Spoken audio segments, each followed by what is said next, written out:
And there, Max Verstappen and Lewis Hamilton dueling, going into turn one. Verstappen on the inside, they're going wheel to wheel. Fernando Alonso's going to watch out, and they make contact. Verstappen gets past. Ricciardo is about to be lapped, and Hamilton is gaining now on Verstappen. He's gaining. He manages to get round Ricciardo. Goes a long way round turn one. Has Formula One ever seen a rivalry as electrifying as Max Verstappen versus Lando Norris? Their recent clash at the Austrian Grand Prix has set the stage for a season filled with intense drama, fierce competition, and potentially shattered friendships. Can Norris, the rising star, overcome the season champion Verstappen? For years now, Max Verstappen has dominated the tracks with little opposition. However, in recent months, Lando Norris has emerged as his fiercest challenger yet. Norris secured his first Formula One victory in Miami this May and consistently finished second behind Verstappen in the following races leading up to the Austrian Grand Prix. Their showdown at the Red Bull Ring was nothing short of spectacular.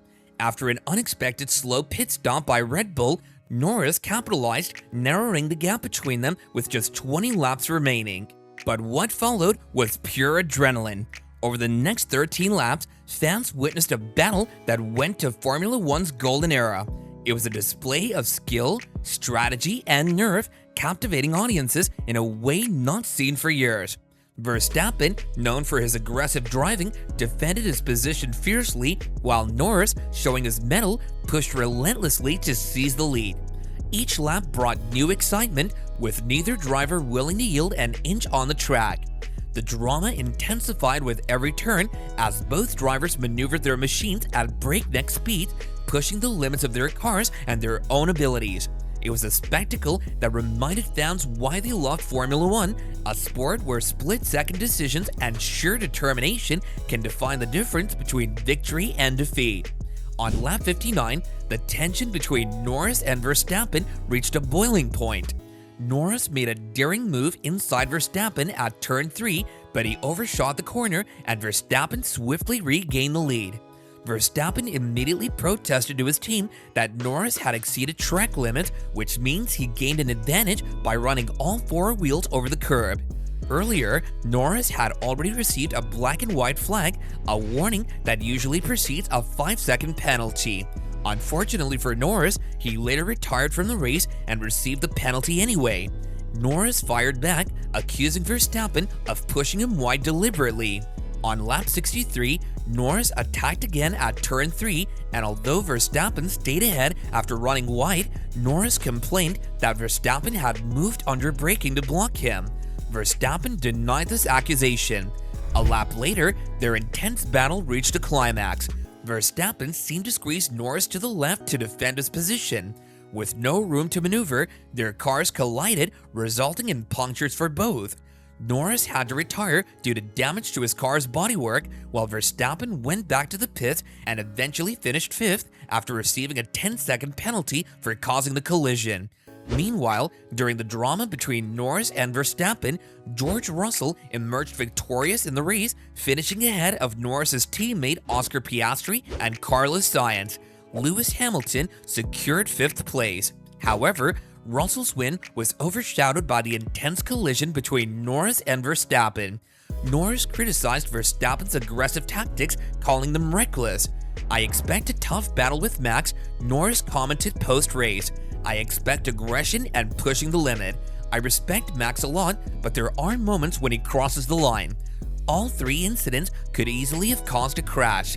It seemed a bit desperate from his side. Norris expressed disappointment in the style of racing he encountered, feeling it was not the fair and respectful competition he anticipated. The collision was key not only because it widened Verstappen's championship lead over Norris by 81 points after Norris retired, but also because it marked a significant shift in their relationship. The two are known to be good friends, often spending time together playing paddle tennis, and before this race, they had rarely engaged in such intense wheel-to-wheel battles on the track. Now, as McLaren narrows the gap on Red Bull, incidents like the one at the Red Bull Ring may become more frequent.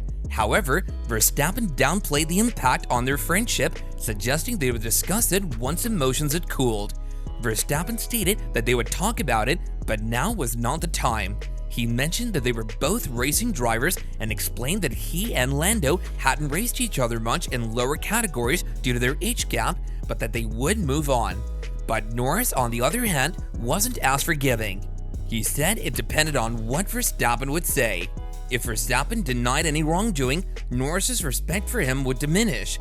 If Verstappen acknowledged his mistake and recklessness, Norris would respect him slightly less. Norris found it tough when fighting for the win and trying to race fair, and felt that Verstappen hadn't been fair. Verstappen is a tough competitor known for his uncompromising racing style. He hasn't faced such pressure since his 2021 title win over Lewis Hamilton. Norris has shown that he can match Verstappen's speed and is eager to establish himself as a serious title contender. Red Bull team principal Christian Horner noted that a clash between Verstappen and Norris seemed inevitable after their recent battles. You could see this brewing over the past few races, he observed. A close encounter between them was bound to happen. Watching replays numerous times, it's evident Norris had space on his left to avoid the closing gap as Verstappen squeezed him. Verstappen, relying on Norris to yield, didn't anticipate the collision that marked a significant escalation in their on-track rivalry. Verstappen, known for pushing the limits, denied moving under braking, a maneuver looked down in racing rules. He defended his actions, stating he wasn't braking when he adjusted his position. While Verstappen's penalty was for causing the collision, not for moving under braking, the incident highlighted the fine line both drivers tread in their aggressive racing styles.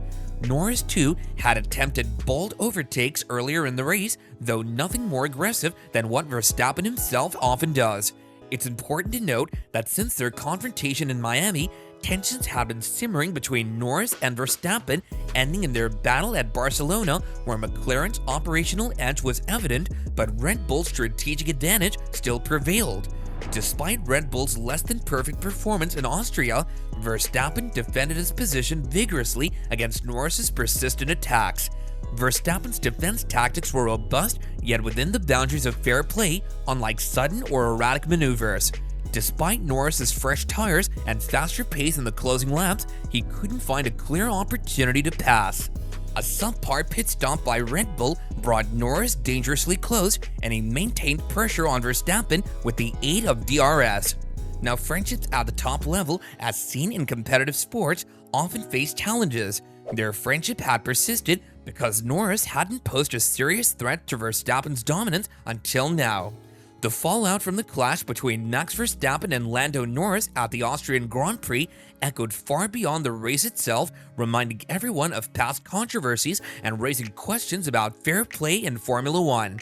McLaren team boss Andrea Stella didn't hold back his frustration, hinting at unresolved issues from the 2021 season. Stella emphasized the need for consistent enforcement of racing standards to prevent such incidents from occurring, urging for fair and respectful competition.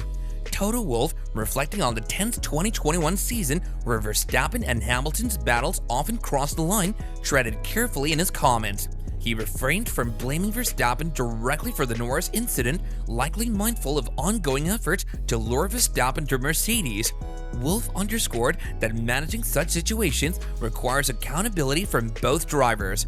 Charles Leclerc, who has raced fiercely against Verstappen since their karting days, demonstrated that aggressive driving can be managed without escalating into conflict. However, Norris's visible emotional response after the incident suggested deeper consequences. Hurt and disappointment were visible, leading to speculation about how this incident might redefine his relationship with Verstappen. For Norris, this clash would mark a crucial moment of realization. It raises questions about whether he can adopt a similarly ruthless mindset necessary to compete at Verstappen's level, potentially sacrificing their personal relationship for competitive success. Unlike seasoned champions like Verstappen and Hamilton, who possesses a ruthless edge on the track, Norris is untested in this aspect of elite racing. His emotional response to the incident suggests he's grappling with the result of competing at the highest level while maintaining personal relationships. Stella, McLaren's team boss, defended Norris and emphasized the need for Verstappen to acknowledge his role in the collision. He highlighted that a genuine apology could preserve their friendship and enhance mutual respect, crucial element in the competitive and high-pressure environment of Formula One. However, hopes for reconciliation may be dashed as neither Verstappen nor Red Bull's Christian Horner admitted fault in their post-race remarks. Horner described the incident as a racing incident, holding it responsible for hard competition rather than hate. Now, in elite competition, admitting fault is rare among top drivers who prioritize winning and maintaining a competitive edge. McLaren, now a serious challenger to Red Bull's dominance, faces a critical test in navigating these tensions. The team, under CEO Zak Brown's leadership, may need to adopt a more combative stance similar to Red Bull's approach in 2021 when challenging Mercedes. As the season unfolds, McLaren must battle its pursuit of victory with managing relationships in the paddock. With Norris trailing Verstappen significantly in the championship, McLaren's ability to replicate Mercedes' determination against Red Bull will be pivotal. But what do you guys think? Can Lando Norris and McLaren rise to the challenge and dethrone Max Verstappen and Red Bull? Leave your thoughts in the comments down below, and don't forget to like this video and subscribe to our channel if you haven't done so already. Thanks a lot for watching, and we'll see you guys again soon.